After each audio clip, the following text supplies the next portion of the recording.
बिस्मिल्लाहिर्रहमानिर्रहीम। अस्सलाम वालेकुम डियर स्टूडेंट्स। आज के हमारे इस लेक्चर में हमने एक्सरसाइज 5.1 फर्स्ट ईयर मैथमेटिक्स का मिसलेनियस सीरीज वाले चैप्टर में से क्वेश्चन नंबर 13 का सेकंड पार्ट सॉल्व करना है।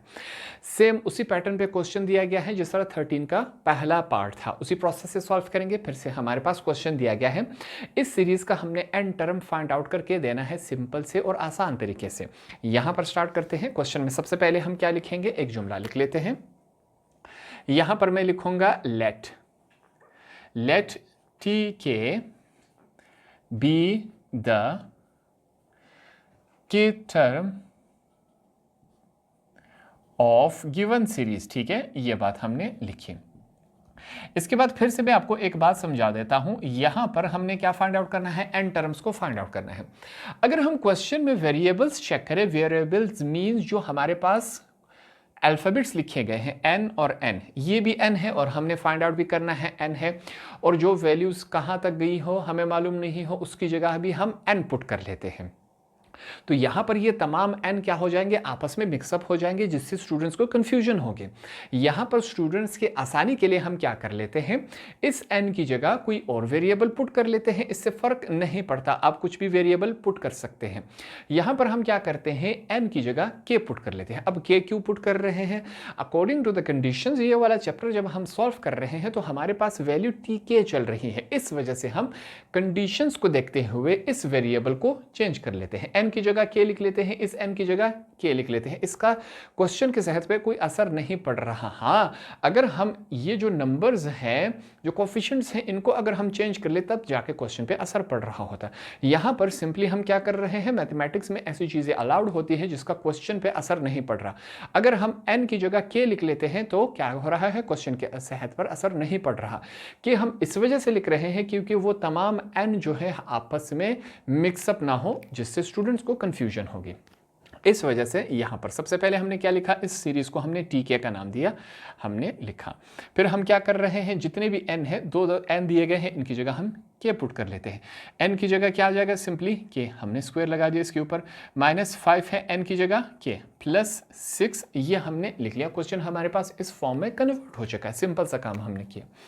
फिर हमने यहाँ पर लिख लेना है let Sn be the sum of n terms. ठीक, ये बात हमने लिखी। अब इसका मतलब क्या हुआ, यहां पर हम लिखेंगे Sn इज इक्वल टू, हमारे पास क्या आता है, ये सिग्मा आता है, सिग्मा के ऊपर n होता है, नीचे k इज इक्वल टू 1 होता है, यहां पर क्या होता है, tk होता है। हमारे पास क्वेश्चन में तैयार tk की वैल्यू दी गई है, वही tk की वैल्यू उठा के tk की जगह हम सिंपली पुट कर लेते हैं। यही काम कर लेते हैं। ये क्या है, अगला स्टेप है, आपने इसके नीचे करना है। Sn इज इक्वल टू, फिर से हमने सिग्मा यहाँ पर बना लिया। ठीक, सिग्मा बनाने के बाद यहाँ पर k इज इक्वल टू 1 आया। tk की जगह उसकी हम ये वाली वैल्यू लिख लेते हैं, मैं ब्रैकेट में लिख लेता हूँ। ठीक, k का स्क्वायर -5k +6, ये हमारे पास क्या हो गई, वैल्यू हो गई। अब इसको ब्रैकेट में लिखने का मकसद ये है कि इसके साथ भी ये सिग्मा है, ये सिग्मा इसका भी है और ये सिग्मा इसका भी है, तीनों वैल्यूज़ का क्या है, हमारे पास सिग्मा है। यहाँ पर एक ही साथ दिया गया है। अब हम क्या करेंगे, इसको अलग अलग करके लिख सकते हैं, बिल्कुल लिख सकते हैं। यहाँ पर हम लिखेंगे Sn इज इक्वल टू, एक तो सिग्मा अलग अलग करके लिखेंगे, जो नंबर्स हैं उनको हम क्या कर लेंगे, सिग्मा के पीछे ले आएंगे। ये बात क्लियर हो गई। यहाँ पर पहले इसके साथ कोई नंबर नहीं है तो कोई वैल्यू पीछे नहीं आएगी, हमारे पास सिंपली वही सिग्मा ऊपर n, नीचे k इज इक्वल टू 1 है। यहाँ पर क्या है, k का स्क्वायर है। -5 है, हमने 5 लिखा, 5 को हम सिग्मा के पीछे ले आए। ठीक, हमारे पास n है इज इक्वल टू 1, के अभी तक मौजूद है, यहाँ पर हमने के लिखा, प्लस सेम इसी तरह अब क्या करेंगे, 6 को सिग्मा के पीछे ले आए। ठीक, यहाँ पर हमने 6 को सिग्मा के पीछे ले आए, तो जब 6 को हमने यहाँ पर मूव किया, वहाँ पर क्या बचा, कुछ नहीं, तो यहाँ पर कुछ नहीं, वहाँ पर हम 1 लिख लेते हैं। मैथमेटिक्स का रूल है, हम कर सकते हैं ऐसा। तो ये हमारे पास कुछ वैल्यूज़ आ गई। अब यहाँ पर अगले स्टेप में हम क्या करेंगे, सिग्मा के स्क्वायर की वैल्यू पुट करेंगे, सिग्मा के की और सिग्मा 1 की वैल्यू यहाँ पर बताएंगे कि वो हमारे पास क्या होती है। यहाँ पर रेफरेंस देके हम बताएंगे। ठीक, कि हमारे पास जहाँ पर सिग्मा के स्क्वायर आ जाए उसकी जगह हम क्या पुट कर सकते हैं, उसकी जगह हम लिख सकते हैं n+1 और 2n प्लस 1 होल का डिवाइड नीचे हमारे पास क्या है 6, इसकी जगह हम ये पुट कर सकते हैं, ठीक है।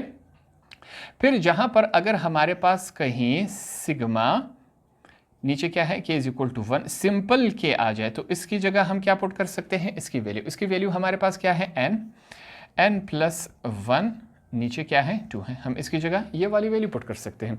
फिर अगर हमारे पास कहीं पर फिर से सिग्मा, ये सिग्मा हमने डाल दिया, ऊपर n नीचे क्या है k इज इक्वल टू 1, यहाँ पर क्या है 1 है, ठीक है 1 है कि नहीं, 1 आ जाए उसकी जगह हम सिंपली n पुट कर सकते हैं। ये 3 रेफरेंसेस दिए हमने, इनको बताया कि हमें ये बात मालूम है कि जहाँ पर सिग्मा k स्क्वायर आ जाए उसकी जगह ये वैल्यू पुट कर सकते हैं, सिग्मा k आ जाए उसकी जगह हम ये वाली वैल्यू पुट कर सकते हैं, और सिग्मा 1 आ जाए उसकी जगह सिंपल ये वाली वैल्यू। ये तीनों वैल्यूज उठा के इनकी अपनी अपनी जगह हम पुट कर सकते हैं, बिल्कुल कर सकते हैं। यहाँ पर यही काम करेंगे। Sn इज इक्वल टू, पहले क्या है सिग्मा k स्क्वायर, इसकी जगह हम इसकी वैल्यू पुट कर लेते हैं जो कि है n प्लस 1, फिर क्या है 2n प्लस 1, ये हमने लिखा, डिवाइडेड बाय 6 ये लिखा, -5 लिखेंगे। फिर हमारे पास क्या है सिग्मा k की वैल्यू ये रही जो इसके साथ मल्टीप्लाई हो रहा है, n प्लस 1 होल का डिवाइड नीचे क्या है 2 है कि नहीं, बिल्कुल है। नेक्स्ट यहाँ पर हमारे पास क्या है 6 है तो हमने 6 लिखा। सिग्मा 1 की वैल्यू हमारे पास क्या है n है तो यहाँ पर हम n लिख लेते हैं। ये कुछ इस कंडीशन में बन चुका है हमारे पास। यहाँ तक तमाम चीज़ें क्लियर होगी। अगले स्टेप में हमने क्या करना है, n को एज अ कॉमन चूज कर लेना है। आपने साइड पे रेफरेंस देना है taking n as a common, ठीक। जब n को एज अ कॉमन लेंगे तो हमारे पास वैल्यूज क्या बनेंगी, Sn इज इक्वल टू, यहाँ पर n को हमने एज अ कॉमन चूज कर लिया, बकाया वैल्यूज ये n बाहर आ गया। याद रखें जो ब्रैकेट के अंदर वाला n है इसको हम कॉमन चूज नहीं कर सकते, यहाँ से n, यहाँ से n और यहाँ से n को हम एज अ कॉमन चूज कर लेते हैं। वैल्यूज क्या रहेगी n प्लस 1 और 2n प्लस 1, ये हो गया हमारे पास। इसके नीचे क्या है 6 है, हमने लिख लिया। फिर दूसरी तरफ क्या है -5 हम लिखेंगे, ये n बाहर आ गया, क्या रह गया n प्लस 1, ये हमने लिखा, इसके नीचे क्या है 2 है, प्लस ये n बाहर चला गया, सिंपली हमारे पास 6 रह गया। यहाँ तक चीज़ें क्लियर हो गई, सिंपल हमने ये काम कर लिया। अगले स्टेप में हम क्या करेंगे, 6 और 2 का हमने क्या लेना है, एलसीएम लेना है। देखते हैं हमारे पास एलसीएम क्या आता है, ठीक है। एलसीएम का प्रोसेस आपको याद है, यहाँ पर एज अ फर्क में फिर से कर लेते हैं। 6 और 2 का एलसीएम क्या बनता है, 6 और 2 के टेबल से करते हैं, 2 3 6, 2 1 2, 3 के टेबल से 3 1 3, 1 ऐसे ही नीचे आ जाएगा। 1 को कैंसिल करवाना हो तो 1 1 1 1 2 3 6, 6 1 6, वही 6 आता है। तो हमारे पास एलसीएम क्या आया, 6 2 और 1 का, इसके नीचे कुछ नहीं है, हम क्या समझेंगे 1। इन तीनों का हमारे पास एलसीएम क्या आया, 6 ही आया। ये बात क्लियर हो गई। अब यहाँ पर हम एलसीएम चूज कर लेते हैं। हमारे पास क्या वैल्यू बनेगी, Sn, बाहर क्या है n है। अब चेक करते हैं, हमने एलसीएम क्या लिया 6, तमाम का हमारे पास एलसीएम क्या आया 6, हमने 6 को एज एलसीएम लिया। यहाँ पर 6 का टेबल कहाँ तक पड़े कि 6 आ जाए, 6 मल्टीप्लाई बाय 1 हमारे पास 6 आ जाएगा। 6 का टेबल कहाँ तक पड़े, 6 मल्टीप्लाई बाय 1 हमारे पास 6 आता है। ऊपर ये जो ब्रैकेट मौजूद है इसको हम लिख लेते हैं, क्या है n प्लस 1, फिर 2n प्लस 1, ये हमने लिखा। कौन सा साइन है, माइनस का साइन है, हमने माइनस का साइन लिख लिया, ठीक। 2 का टेबल कहाँ तक बढ़े कि 6 आ जाए 3 तक, पहले से क्या मौजूद है, इसके साथ मल्टीप्लाई होगा 5, साथ में क्या है n प्लस 1, ठीक, ब्रैकेट क्लोज। 1 का टेबल कहाँ तक पढ़े कि 6 आ जाए, प्लस का साइन पहले लगा लेते हैं, ये वाला साइन। 1 का टेबल हम 6 तक पढ़ेंगे, पहले से क्या मौजूद है 6, इसको हमने ब्रैकेट के अंदर लिख लिया, यहाँ पर ये ब्रैकेट क्लोज। ये इसके साथ, ये इसके साथ, उसको इसके साथ, तमाम जो मल्टीप्लिकेशंस हो रहे हैं इसको हम आपस में करवा लेते हैं। देखते हैं ये क्या फॉर्म बनाता है, 1 मल्टीप्लाई बाय n, ये इन दोनों ब्रैकेट के साथ मल्टीप्लाई हो जाएगा तो वही 1 ही हो जाता है, ठीक।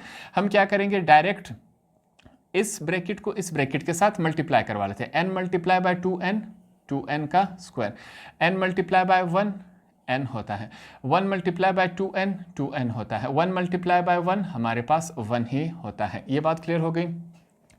माइनस का साइन है 3 मल्टीप्लाई बाय 15, 15 होता है, ठीक। अब 15 को इस ब्रैकेट के साथ मल्टीप्लाई करवाएंगे, 15, 3 मल्टीप्लाई बाय 5, 15 होता है, 15 मल्टीप्लाई बाय n, 15n। फिर minus plus minus 15 multiply by 1, 15 होता है, प्लस 6 मल्टीप्लाई बाय 6, 36 होता है, ठीक।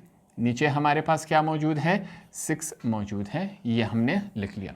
अगले स्टेप में चेक करते हैं, S N is equal to N, ये हमने लिख लिया। जो एक जैसे टर्म्स वाली वैल्यूज हैं इनको एक तरफ कर लेते हैं, जैसे कि यहाँ पर 2n का स्क्वायर, यही एक ही वैल्यू थी, हमने इसको इस्तेमाल कर लिया। अब सिंपल n वाली वैल्यूज को देखेंगे, 2n ये रहा, एक n ये रहा, कितने हो गए 3n, 3n माइनस 15n, तो हमारे पास माइनस 15n में से 3n चले गए तो क्या रह जाता है, माइनस 12n रह जाता है। ये बात क्लियर हो गई।